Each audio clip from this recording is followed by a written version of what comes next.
It was a quiet Sunday morning in the upscale Willow Creek neighborhood, a place where the lawns were trimmed like velvet and the smiles were just as manicured. On the corner of Maple Drive stood the sprawling mansion of Mr. Thomas Whitmore, a millionaire tech entrepreneur known for his generosity and humility. Every morning, without fail, his housekeeper, Evelyn Carter, arrived at exactly 7:30 a.m.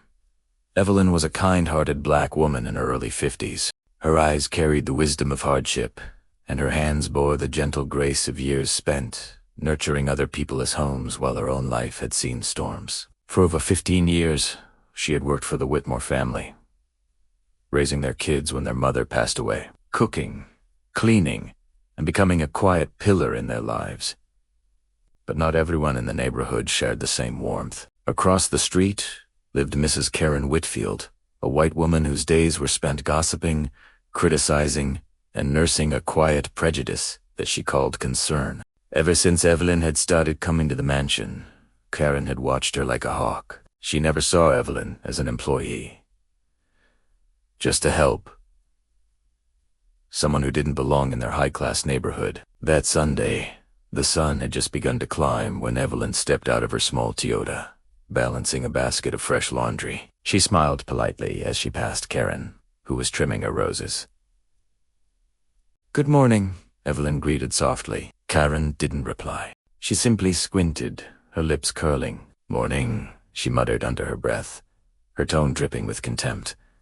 Inside the Whitmore mansion, Evelyn went about her usual routine. She dusted the piano, replaced fresh lilies in the vase, and hummed softly, a gospel song that always comforted her heart. But outside, Karen's mind was brewing with suspicion. She had noticed Evelyn taking out trash, bringing in groceries, and even using the side gate, the one for family members and staff. "No one told me the Whitmores had guests this weekend," she murmured, jealousy and racism blinding her logic. By noon, her paranoia peaked. Peeking through her window, she saw Evelyn carrying a few silver utensils toward her car.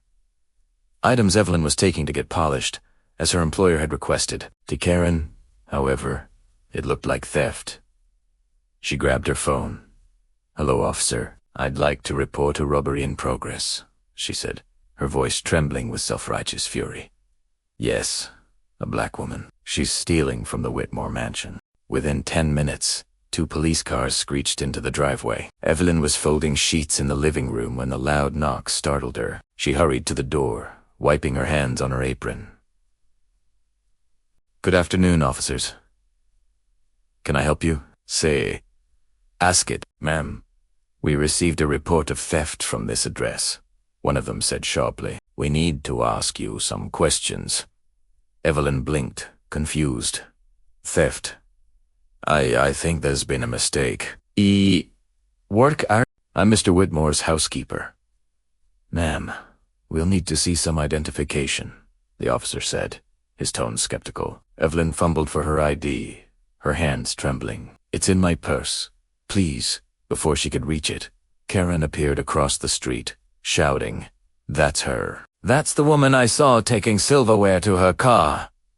I told you she was stealing." The neighbors began to gather, whispering among themselves. Evelyn's heart raced. "Please, it's not what you think. Mr. Whitmore asked me to take those for cleaning. You can call him." But the officers, seeing a black woman in an upscale white neighborhood, didn't hesitate.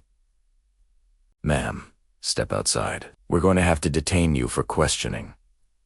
Tears welled in Evelyn's eyes.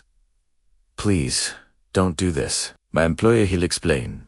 Hands behind your back," one officer ordered. The cold steel of the handcuffs clicked around her wrists. Evelyn gasped softly, humiliation flooding through her as neighbors watched from behind manicured hedges. Karen smirked. "Serves her right," she whispered to a friend. Just as the police were leading Evelyn toward the squad car, a sleek black Mercedes pulled into the driveway. Out stepped Thomas Whitmore, tall, elegant, and visibly alarmed. "What the hell is going on here?" he barked, rushing toward them. One officer turned, surprised. "Sir, we received a call about a burglary. We found this woman." "That woman," Thomas interrupted, his voice like thunder, "is my housekeeper. No, my family." Evelyn Carter has worked for me for 15 years. Who called this in? Karen, suddenly pale, stepped forward hesitantly. I was just trying to help, Mr. Whitmore. I saw her taking your things. Thomas glared at her, eyes blazing. Help? He had an innocent woman handcuffed and humiliated in front of everyone because of your prejudice. The officers quickly removed the cuffs, stammering apologies. Evelyn's arms trembled as Thomas placed a protective hand on her shoulder. Evelyn, I'm so sorry, he said softly. Her voice cracked. They didn't even let me explain. I know, he whispered, and this won't go unanswered.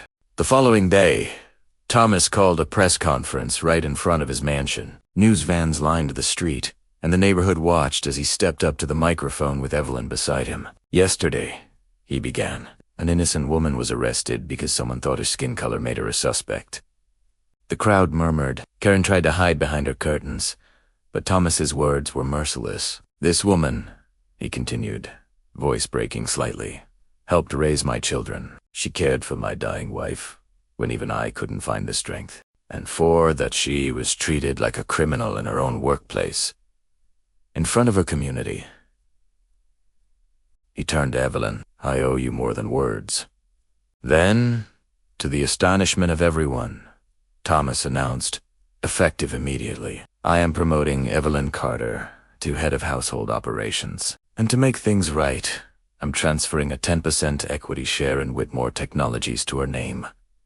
The reporters gasped. Evelyn stood frozen, tears streaming down her cheeks. Karen, across the street, collapsed into a chair as whispers spread like wildfire. The Maid was now part owner of a multi-million-dollar company. In the weeks that followed, the incident went viral. Social media hailed Evelyn's strength and Thomas's loyalty, but Karen's name became synonymous with racial profiling. The Homeowners Association publicly condemned her actions, and she was quietly removed from several community boards. One afternoon, a letter arrived for Evelyn. It was from Karen. I don't expect forgiveness, it read shakily, but I've realized that my fear and hatred have made me a prisoner in my own heart. I'm sorry for what I did. Evelyn read it silently, then placed it in a drawer. She didn't respond, not because she was bitter, but because she knew forgiveness had to come with time, not words. Instead, she focused on what truly mattered. She started a small foundation called Grace in Action, using her newfound wealth to support domestic workers, providing legal aid, scholarships for their children, and fair treatment advocacy.